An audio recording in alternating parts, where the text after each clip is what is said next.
In this episode, we're going to take a look at some random villain toys from around the laundry room. So, stick around.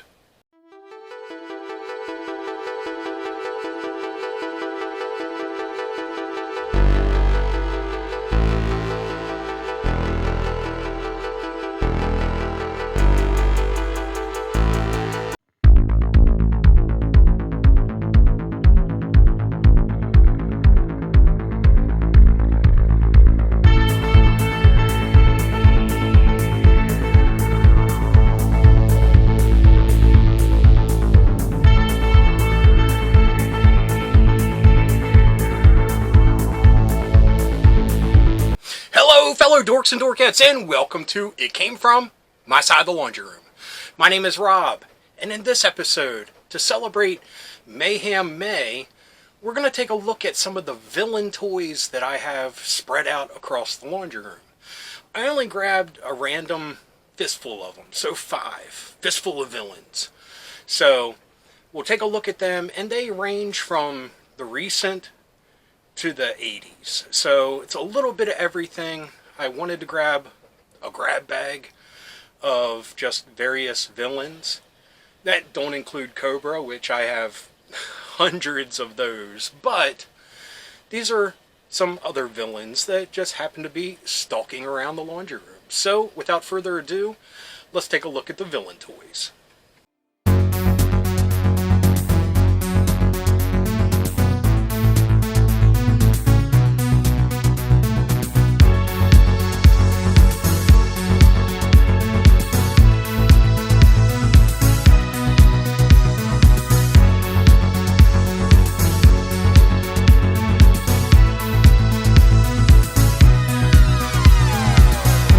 Okay, our first villain toy.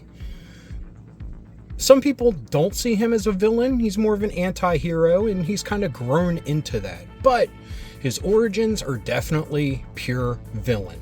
This is the most recent toy of the villains that we will take a look at, and it is... I'm going to have to pull back here for a second. I'm sure you can tell which character it is already, just by his color scheme. Of course, he doesn't want to stand. Stand, darn it. There we go. But it is Deathstroke the Terminator. This is the Mego version, and I think it's an awesome figure.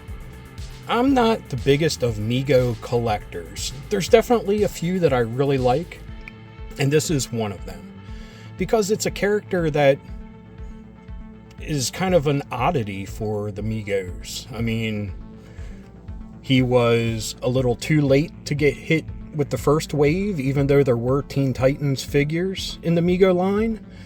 But, I mean, awesome addition, finally. Now, he comes with a lot of different weaponry.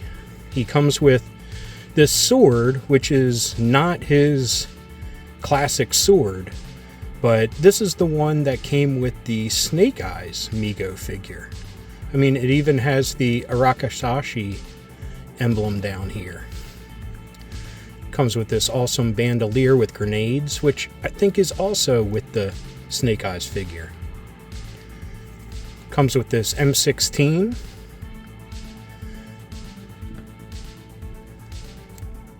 Comes with this handgun. And I still have it, rubber band in there, and this awesome knife. Like I said, he is not a villain nowadays, but when he was created in his origins, he's definitely a villain. So that's why I wanted to take a look at it. And like I said, I'm not the biggest of Mego collectors, but just something about this one spoke to me. I thought it was awesome. And all the great gear he comes with. And, I mean, his costume looks great. Has these awesome boots.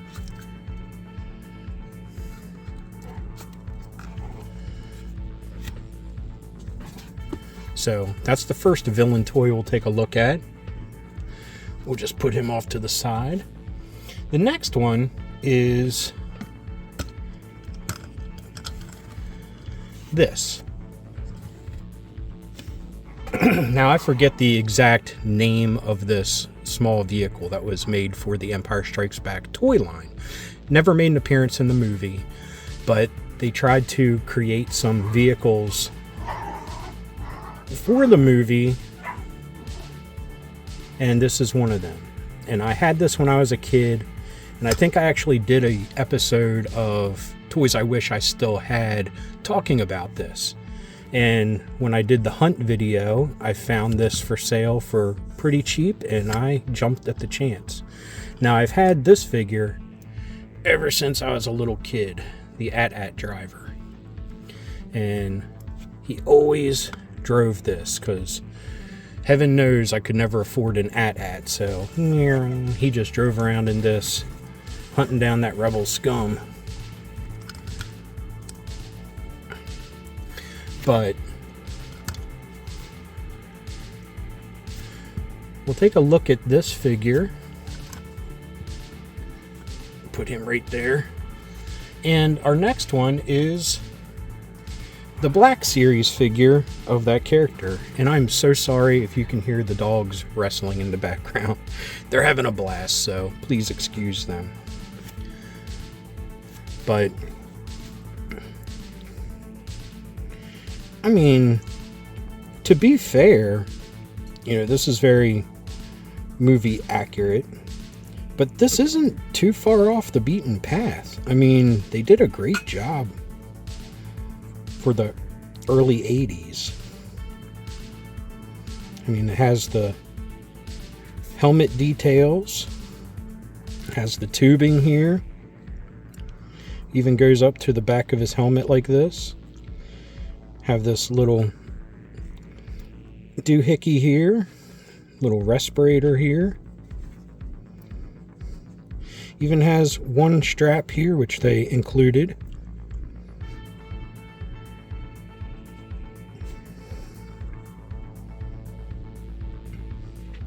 Now, I was very lucky to find this Black Series figure super cheap. I was at a convention, and the guy made cosplay stuff. So he made helmets and the respirator and hoses and all that kind of stuff.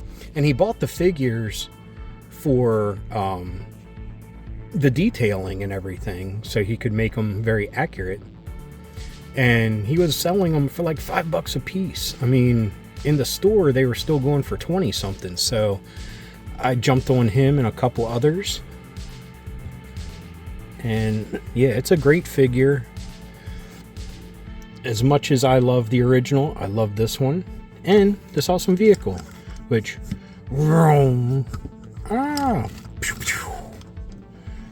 So let's wheel these off.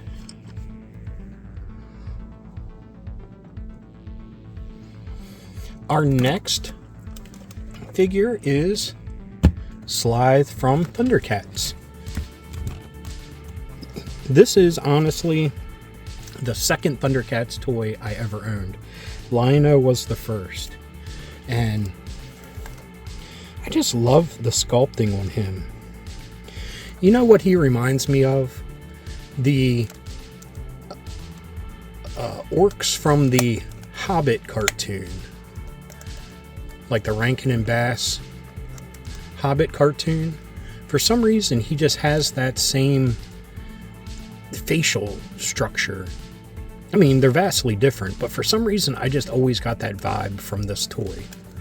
Now, I'm missing the long pole arm that he had, but who cares? This is an awesome figure. And he still has his Battle-matic attack. Yeah, yeah, yeah, yeah, yeah, yeah, yeah.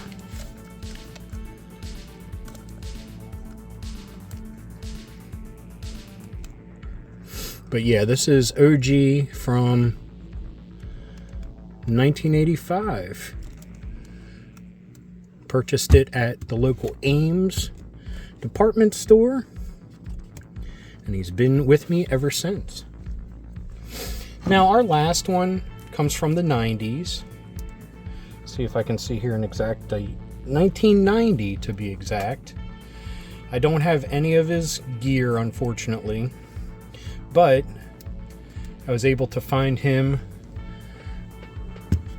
at a flea market for a great price. But it's one of the Toad soldiers from Bucky O'Hare. I mean, he has posable wrists, shoulders,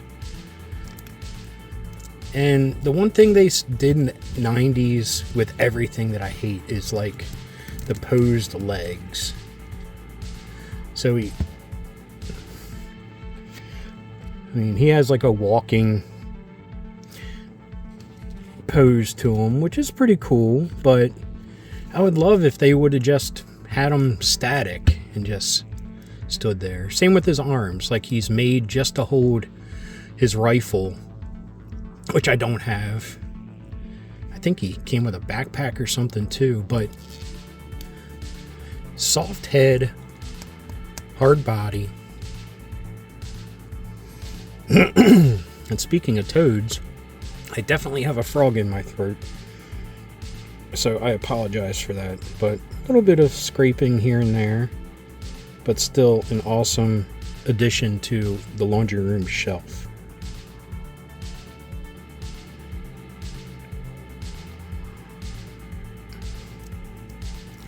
Like I said, 1990. Distributed by Hasbro. I forgot Hasbro made these. But Hasbro in the 90s was kind of on my poop list for what they did with G.I. Joe, with the G.I. Joe Extreme. Again, they wouldn't have been bad figures if they weren't pre-posed. But anyway, that was a quick look at 5 random villains from the shelves of the laundry room. So now, back to me. Okay, folks, back to me. Now, I know, honestly, that wasn't very spectacular, but one of the things I wanted to get back into is just an opportunity for me to take a look at what I have in my collection. I mean, when you forget or it just becomes part of the scenery, you aren't appreciating the awesomeness of the toys that you have. So I always enjoy taking an opportunity to take stuff off the shelf, take a look at it, play with it for a couple minutes, and just enjoy it. So I apologize for dragging you along on that journey, but thank you for coming along. So anyway, that was a look at 5 random villain toys from the shelves of the laundry room. And this was part of Mayhem May, which is a spotlight on all things villains. So anyway, I hope you enjoyed this episode. If you did, please give me a thumbs up. If you got something to say, please leave a comment. I love reading them and I love getting back to everyone. And if you're new around here and you enjoyed this or any of the episodes that YouTube is recommending down here, please hit subscribe. And if you hit that little bell icon, you'll be notified whenever there's a new episode. So anyway, until next time, thanks for watching. Keep being rad and stay dorky.